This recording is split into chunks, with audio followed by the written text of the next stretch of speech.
6월 3일 새벽 예배 다 같이 사도신경 하심으로 하나님께 올려드리겠습니다. 전능하사 천지를 만드신 하나님 아버지를 내가 믿사오며 그 외아들 우리 주 예수 그리스도를 믿사오니 이는 성령으로 잉태하사 동정녀 마리아에게 나시고 본디오 빌라도에게 고난을 받으사 십자가에 못 박혀 죽으시고 장사한 지 사흘 만에 죽은 자 가운데서 다시 살아나시며 하늘에 오르사 전능하신 하나님 우편에 앉아 계시다가 저리로서 산자와 죽은 자를 심판하러 오시리라. 성령을 믿사오며 거룩한 공회와 성도가 서로 교통하는 것과 죄를 사하여 주시는 것과 몸이 다시 사는 것과 영원히 사는 것을 믿사옵나이다. 아멘. 우리 찬송가 218장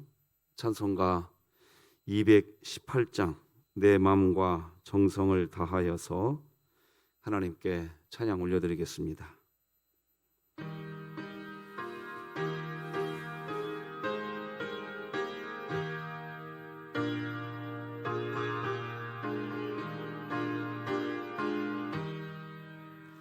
내 마음과 정성을 다하여서 주 너의 하나님을 사랑하라. 내 몸을 아끼고 사랑하듯 형제와 이웃을 사랑하라. 주께서 우리에게 명하시니 그 명령 따라서 살아가리.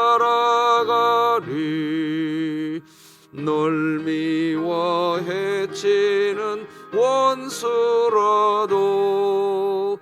언제나 너그럽게 사랑하라. 널 핍박하는 자 위에서도 신실한 마음으로 복을 빌라.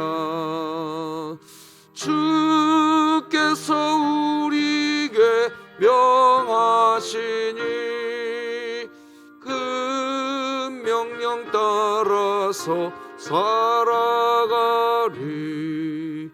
나 항상 주님을 멀리하고 형제를 사랑하지 못하였다. 이러한 죄인을 사랑하사 주께서 몸버려 죽으셨다. 속죄의 큰 사랑 받은 이 몸 내 생명 다 바쳐 충성하리. 아멘.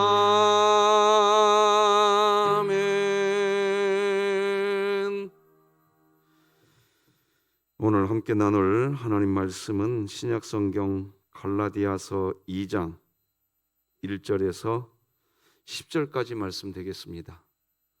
갈라디아서 2장 1절에서 10절까지 저와 여러분이 한 절씩 교독하시겠습니다. 하나님의 말씀입니다. 14년 후에 내가 바나바와 함께 디도를 데리고 다시 예루살렘에 올라갔나니 계시를 따라 올라가 내가 이방 가운데서 전파하는 복음을 그들에게 제시하되 유력한 자들에게 사사로이 한 것은 내가 다름질하는 것이나 다름질한 것이 헛되지 않게 하려 함이라. 그러나 나와 함께 있는 헬라인 디도까지도 억지로 할례를 받게 하지 아니하였으니 이는 가만히 들어온 거짓 형제들 때문이라. 그들이 가만히 들어온 것은 그리스도 예수 안에서 우리가 가진 자유를 엿보고 우리를 종으로 삼고자 함이로되, 그들에게 우리가 한시도 복종하지 아니하였으니 이는 복음의 진리가 항상 너희 가운데 있게 하려 함이라. 유력하다는 이들 중에 본래 어떤 이들이든지 내게 상관이 없으며 하나님은 사람을 외모로 취하지 아니하시나니 저 유력한 이들은 내게 의무를 더하여 준 것이 없고 도리어 그들은 내가 무할례자에게 복음 전함을 맡은 것이 베드로가 할례자에게 맡음과 같은 것을 보았고 베드로에게 역사하사 그를 할례자의 사도로 삼으신 이가 또한 내게 역사하사 나를 이방인의 사도로 삼으셨느니라. 또 기둥같이 여기는 야고보와 게바와 요한도 내게 주신 은혜를 알므로 나와 바나바에게 친교의 악수를 하였으니 우리는 이방인에게로 그들은 할례자에게로 가게 하려 함이라. 다만 우리에게 가난한 자들을 기억하도록 부탁하였으니 이것은 나도 본래부터 힘써 행하여 왔노라. 아멘. 광고를 좀 먼저 드리겠습니다. 지금 우리가 새벽 예배 시간에 갈라디아서 말씀을 나누고 있는데요. 말씀드린 것처럼 갈라디아서는 기독교 복음을 변증하는 아주 탁월한 성경책입니다. 그래서 이 갈라디아서 말씀을 이번 9월 14일까지 나누게 됩니다. 매일 성경 순서대로 따라서 가는데, 그래서 내일하고 주일날 우리가 새벽 예배를 드리지 않기 때문에 이어져가는 메시지를 놓칠 것 같아서요.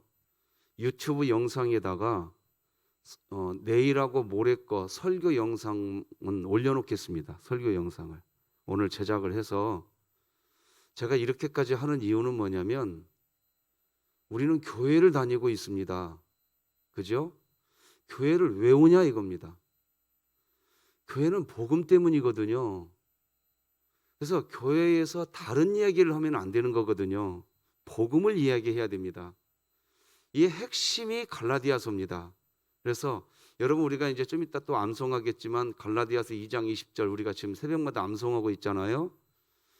왜 갈라디아서 2장 20절 이것을 우리가 이렇게 깊이 봐야 되는지도 내일 본문에서 나옵니다.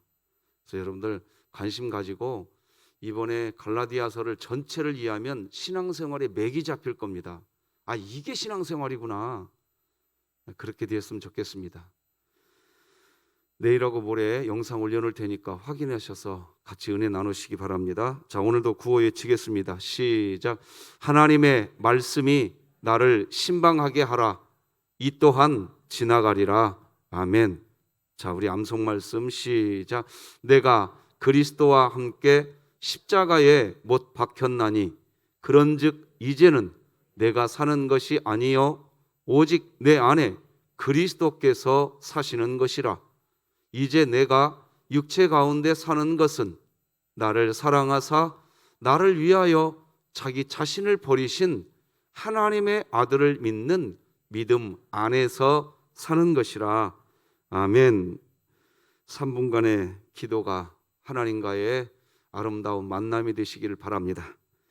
오늘은 사랑이 복음을 지닌 증거, 이런 제목으로 하나님 말씀 나누겠습니다.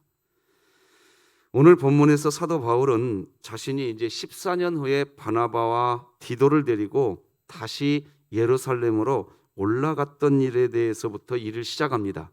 1절이 이렇게 기록하죠. 14년 후에 내가 바나바와 함께 디도를 데리고 다시 예루살렘에 올라갔다.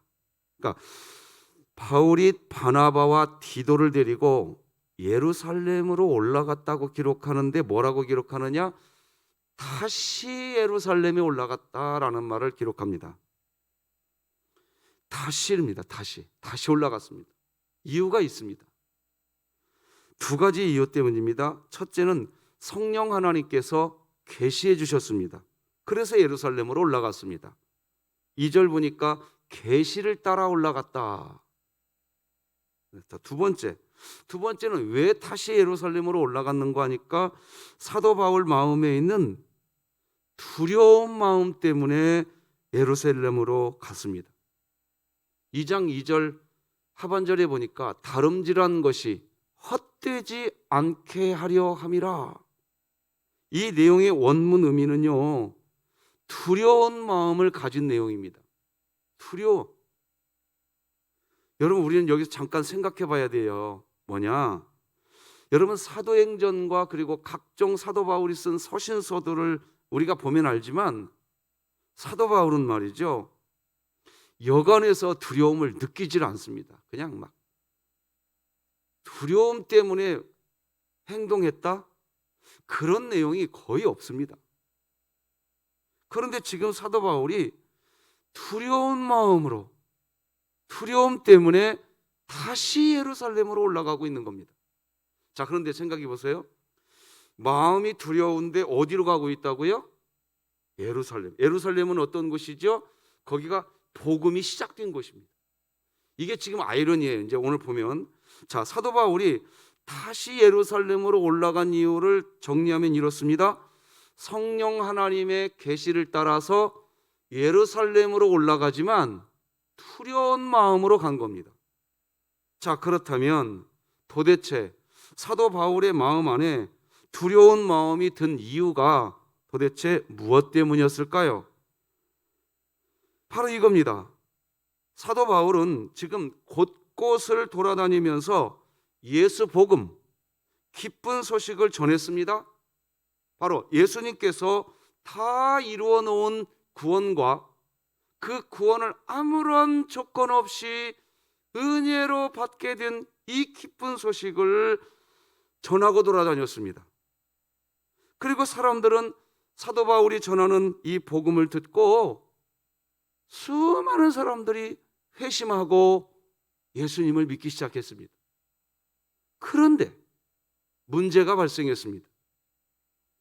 사도 바울이 전한 이 복음, 기쁜 소식은 오직 은혜로 구원을 받는 그런 구원의 역사인데, 그래서 이방인들은 이제 막 예루살렘이 아닌 다른 이방 나라에서는 예수 복음이 막 거침없이 퍼져가고 있는데, 정작 예루살렘은 복음이 복음되지 못하고 있는 소식을 들은 거예요. 저는 이거 하나만으로도 시사하는 바가 굉장히 크다고 봅니다.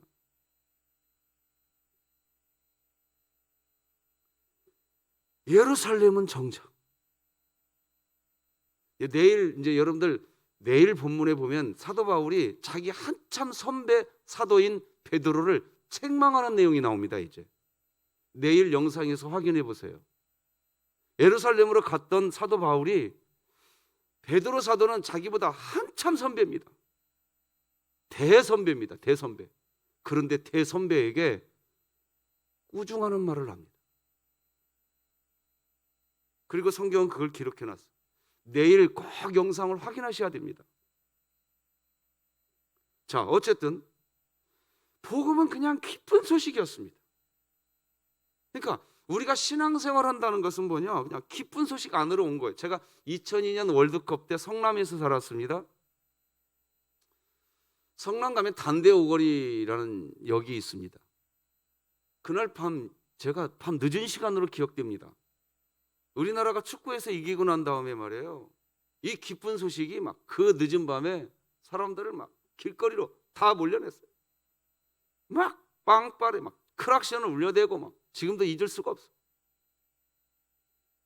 저는 그 모습이 교회의 모습이 되어야 됩니다. 교회에 왜 왔냐 이거. 그 사람들이 단대오거리역으로 왜 모였냐는 거예요. 축구에서 이겼다는 그 기쁜 소식 때문에 모였어요. 그 모였으니까 거의 막, 아니 길거리에 모인 사람들 나 처음 보는 사람들이 다, 그런데 그냥 언제 막 친한 사람들인 것처럼 막 서로 막, 이게 복음이거든요. 복음. 교회는 그런 곳이거든요.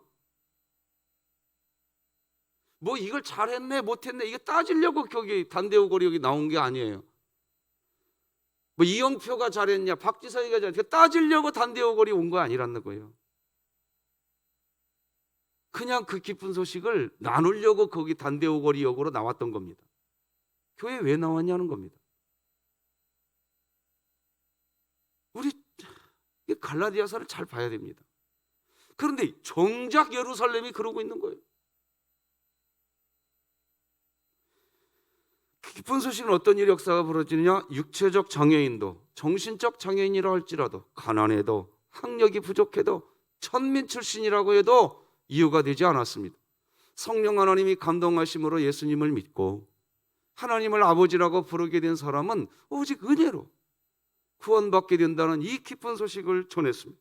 그런데 사도 바울이 이런 기쁜 소식 오직 은혜로 구원받는다는 이 복음을 전했는데 거짓 교사들이 사도 바울이 가는 곳마다 따라다니면서 다른 복음을 또 뿌려놓고 돌아다니는 일도 있었습니다. 거짓 교사들은 사도 바울이 값싼 믿음을 가르친다고 하였습니다. 어떻게 은혜로만 구원받느냐? 이 규칙도 지켜야 교회가 교회되는 거고 구원받는 거고 저 율법도 지켜야 교회가 교회되는 거고 구원받는 거고 끝까지 그랬습니다. 그러면서 사도 바울이 전한 복음이 오히려 가짜고 구원을 받기 위해서는 인간의 헌신, 인간의 수고 그게 있어야 가능하다는 다른 복음을 전하고 있었습니다. 사도 바울은 이런 상황이 두려웠습니다. 너무나 두려웠습니다. 자신이 그동안 기쁜 소식, 복음을 전하기 위해서 다름박질한 것이 헛된 일이 되어버릴까 봐 두려웠던 겁니다. 우리 2장 2절 같이 읽어봅시다. 시작. 내가 다름질하는 것이나 다름질한 것이 헛되지 않게 하려 함이라. 사도 바울의 이런 두려움은 이제 사도 바울 자신이 무엇을 해야 할지 생각나게 했습니다. 자신이 곳곳을 돌아다니면서 기쁜 소식, 은혜로 구원을 받는다는 복음을 전하고 있는데 정작 예루살렘에 있는 기독교 지도자들이 그런 은혜의 복음에 충실하지 못한 상태에 있을까 봐 그것이 두려웠습니다. 그래서 지금 다시 예루살렘으로 가는 겁니다. 그래서 예루살렘 교회 지도자들을 만나서 참 복음이 뭐냐 도대체 은혜의 복음이 뭐냐? 바울이 예루살렘 교회에 대한 이야기를 들었는데 교회에 모여서 이 기쁜 소식을 가지고 함께 기뻐하는 모임이 아니라 이상한 모임으로 가고 있는 거예요.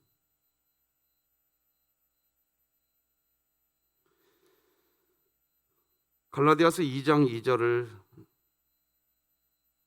계시를 따라 올라가 내가 이방 가운데서 전파하는 복음을 그들을 예루살렘 지도자들입니다. 제시하고 싶었던 겁니다. 교회가 어떤 곳이냐 말해주고 싶었던 겁니다.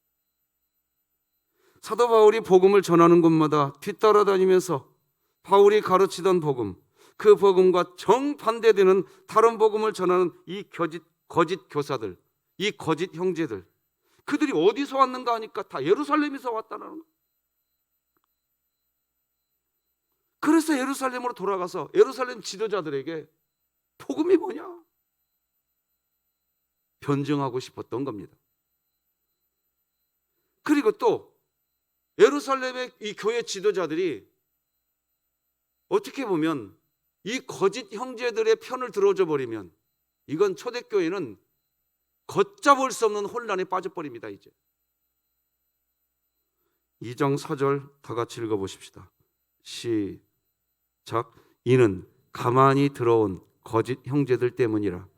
그들이 가만히 들어온 것은 그리스도 안에서 우리가 가진 자유를 엿보고 우리를 종으로 삼고자 함이로되, 이 종으로 삼고자 함이로되 밑줄을 그어놨습니다. 거짓 형제들 때문이라. 이 두 문장을 눈여겨봐야 됩니다. 왜 종으로 삼는 게 뭐냐?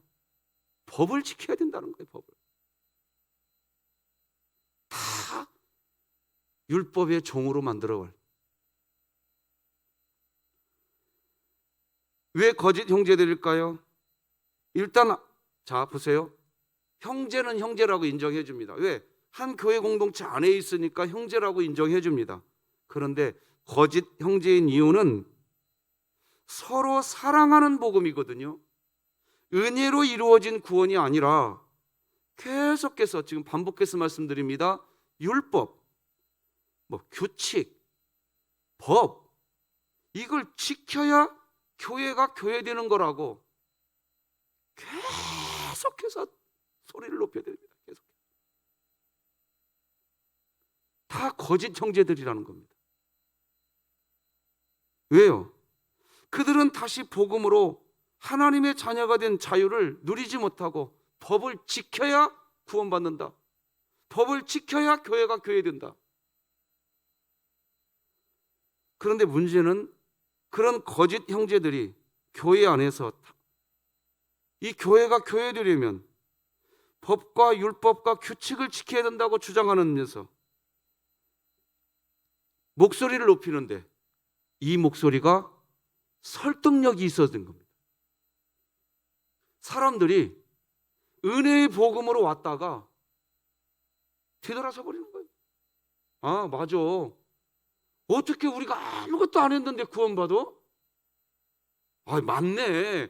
법을 지켜야 구원받는 거고 이렇게 해야 교회가 교회들 다 설득당해 버리기 시작하는 겁니다.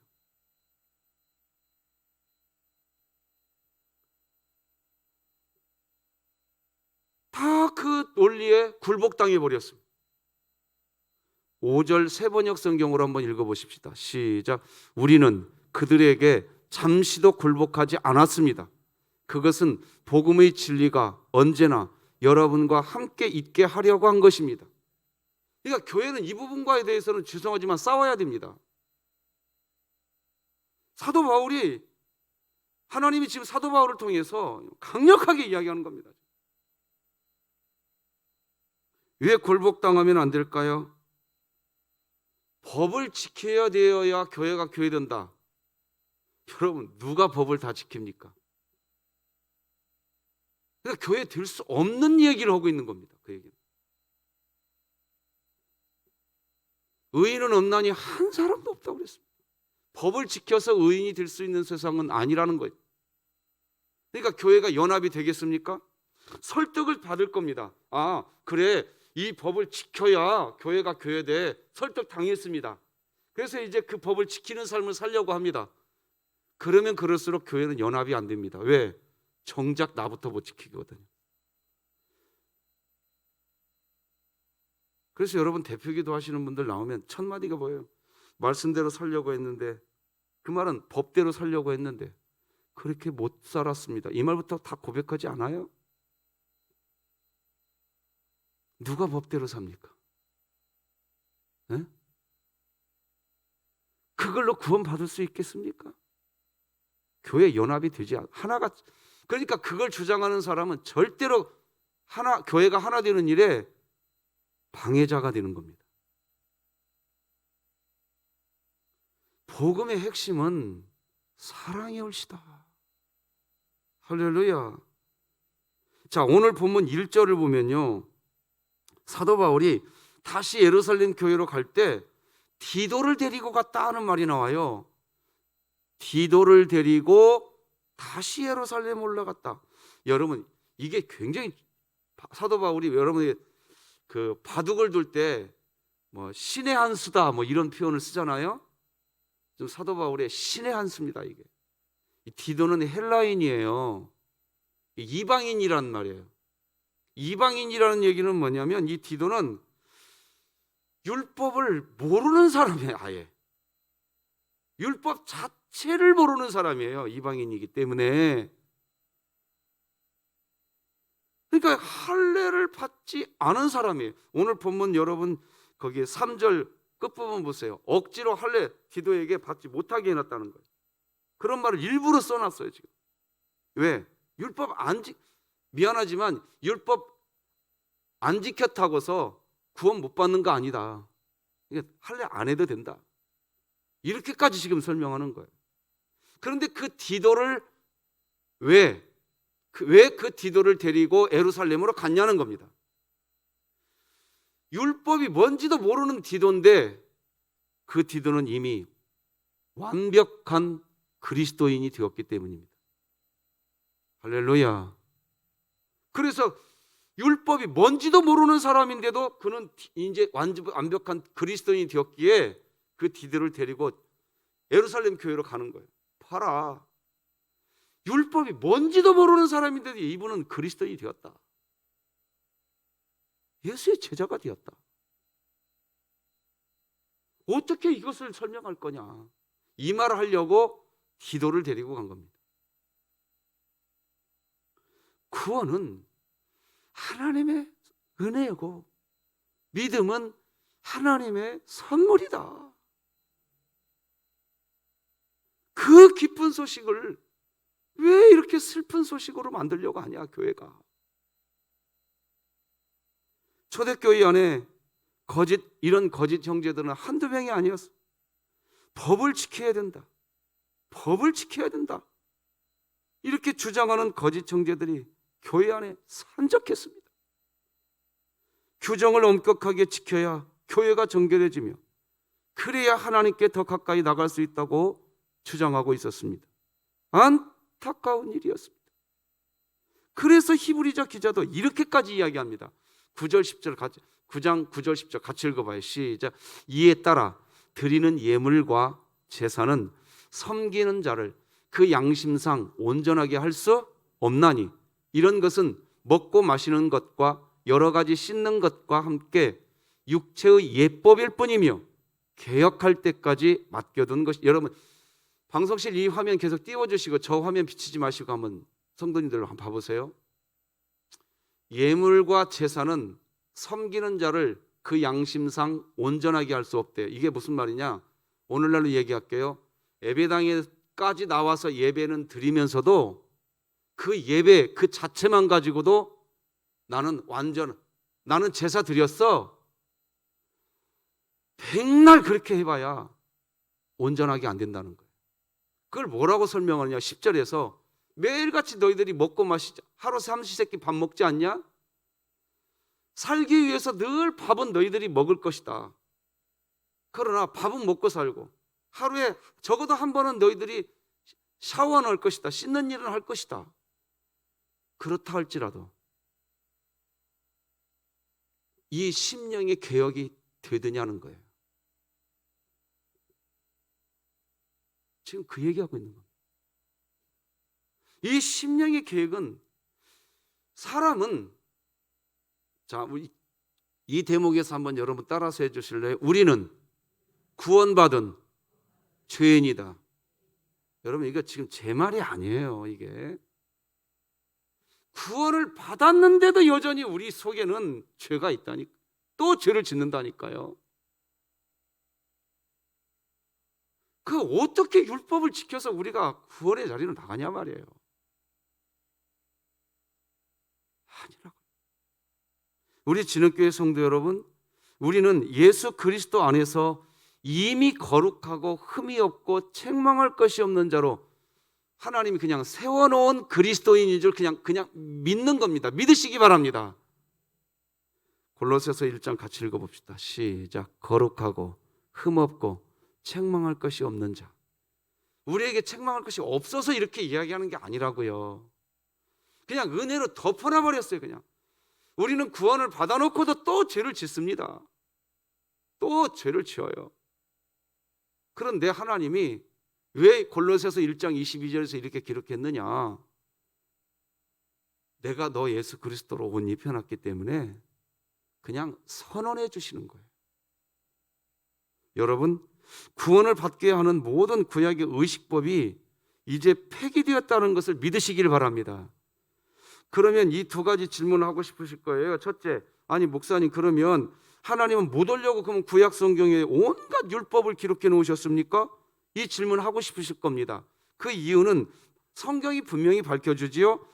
율법이 있어야 무엇이 죄인지 구분할 수 있기 때문이라고 그랬습니다. 로마서 같이 읽어요. 시작. 그런즉 우리가 무슨 말을 하리요? 율법이 죄냐? 그럴 수 없느니라. 율법으로 말미암지 않고는 내가 죄를 알지 못하였습니다.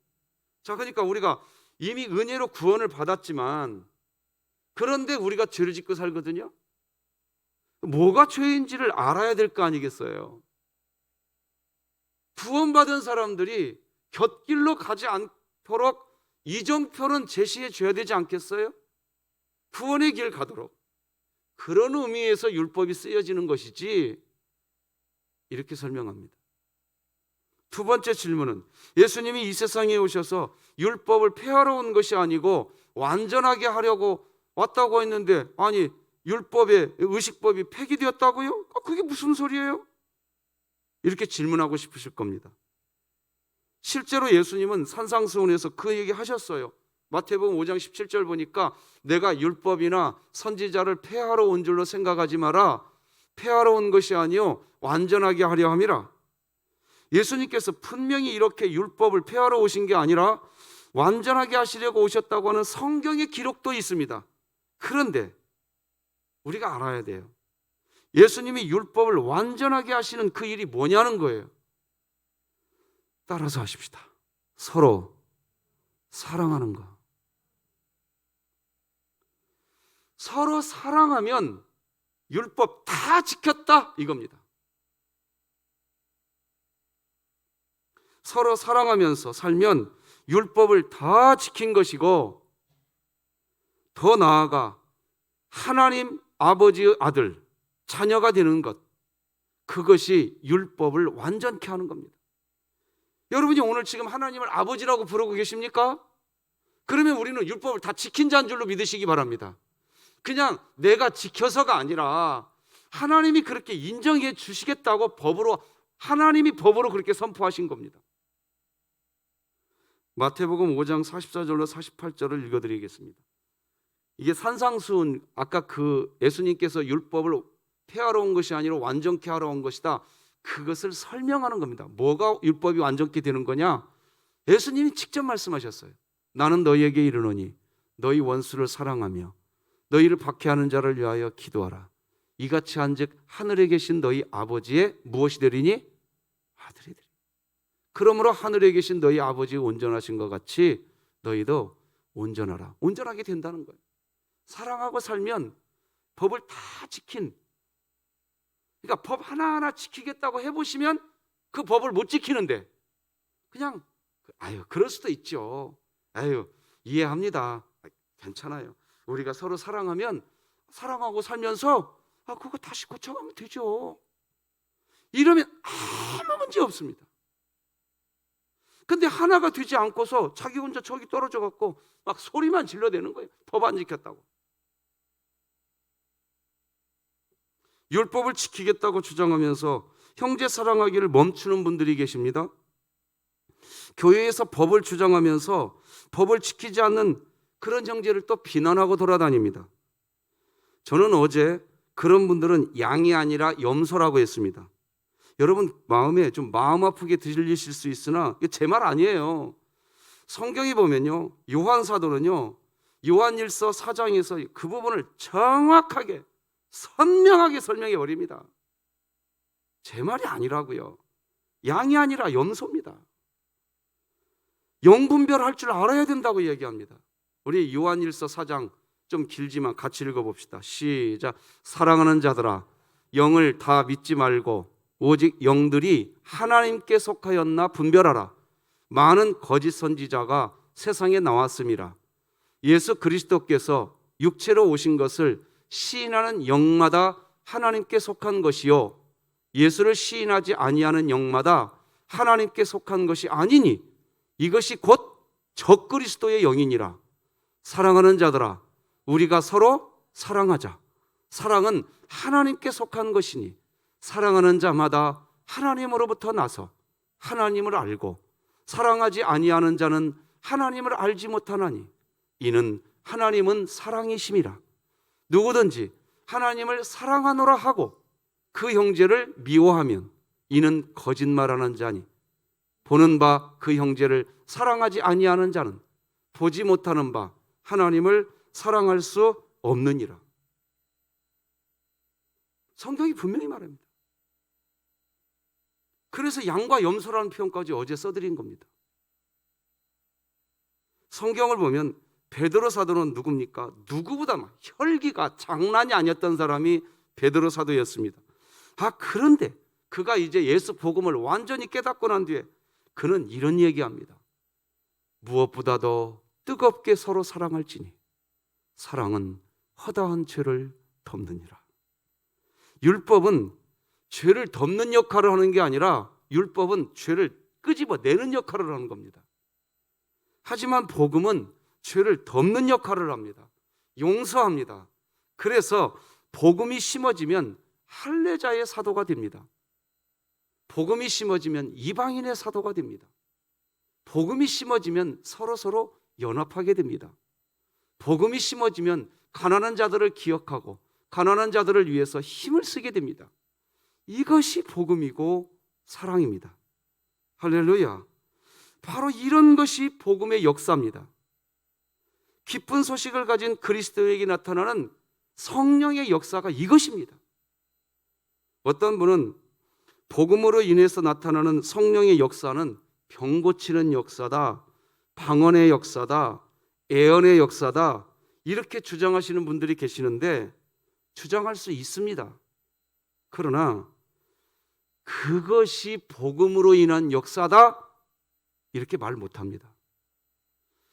복음이 진짜 내 안에 들어와서 나타나는 역사와 병 고쳐지는 역사, 예언하는 역사, 방언하는 역사는 오히려 귀 쫑긋하고 들으세요. 이런 역사는 성경의 기록을 보시면 여러분이 스스로 아십니다.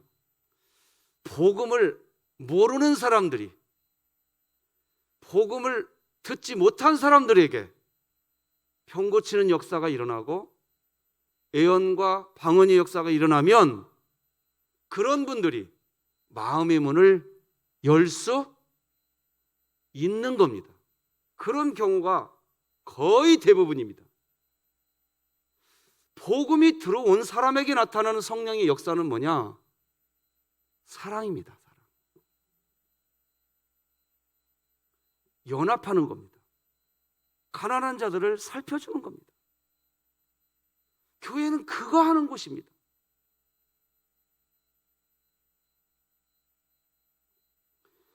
실제 복음이 그리스도인의 삶에서 나타날 때 일어나는 기름 부으심의 역사는 할례자의 사도가 되고 이방인의 사도가 되며 서로 다른 지체들이지만 서로 연합하는 것과 가난한 이들을 돌보는 상태, 바로 그것이 복음, 기쁜 소식으로 기름 부음 받은 그리스도인에게 나타나는 성령의 역사인 겁니다. 그래서 오늘 본문 8절, 9절, 10절이 이렇게 기록하는 겁니다.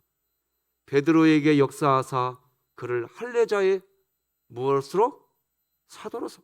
베드로에게 복음이 역사하니까 베드로도 이제 할례자의 사도로 삼으신, 또 나를 이방인의 사도로 삼으신.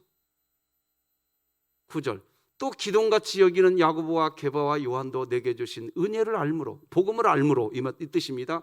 나와 바나바에게 무엇을 해요? 친교에 악수를 청하는 거예요. 복음을 알면 그렇게 된다는 거예요. 우리는 이방인에게로, 그들은 할례자에게로 가게 하려 함이라. 10절은 같이 읽어봅시다. 시작. 다만 우리에게 가난한 자들을 기억하도록 부탁하셨으니 이것은 나도 본래부터 힘써 행하여 왔노라. 아멘. 그 복음이 들어오면 나타나는 역사가 뭐냐? 이런 겁니다. 말씀 맺겠습니다. 거짓 형제들은 오직 은혜로 받게 되는 구원의 복음을 무시했습니다. 법을 지키는 삶을 살아야 구원을 받는다고 했습니다. 이런 거짓 형제들의 악행이 갈수록 커져가는, 복음이 변질될 것을 사도 바울은 두려워했습니다. 그래서 당시 기독교의 중심 센터였던 예루살렘 교회로 다시 올라갑니다. 사도 바울은 예루살렘에서 예수 복음, 기쁜 소식은 오직 은혜로 얻는 하나님의 사랑이고 그 은혜 안에 있는 그리스도인들은 할례자의 사도가 되며 이방인의 사도가 되며 믿음의 지체들과 연합하고 가난한 이들을 돌봐주는 삶을 살게 되는데, 그런 삶이 복음의 능력이라고 이야기합니다. 기도하시겠습니다. 하나님 아버지, 감사합니다. 이 기쁜 소식, 세상에 내가 뭐라고, 내가 도대체 무엇을 했다고, 아무것도 한 게 없는데 구원을 십자가에서 완성해 놓으시고 우리에게 예수 그리스도로 옷 입혀 놓으시고 성령을 보내셔서 그 구원받은 자인 것을 깨닫게 해 놓으시고, 얘야 너는 구원받은 자니라, 이런 말씀을 우리가 들었으니 우리는 복덩이인 줄 믿습니다. 우리는 큰 복덩이인 줄 믿습니다.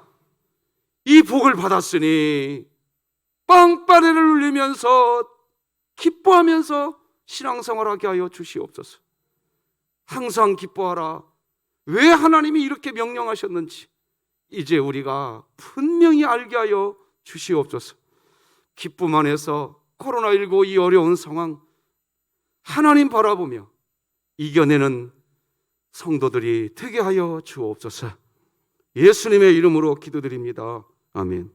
하늘에 계신 우리 아버지여, 이름이 거룩히 여김을 받으시오며 나라가 임하시오며 뜻이 하늘에서 이루어진 것 같이 땅에서도 이루어지이다.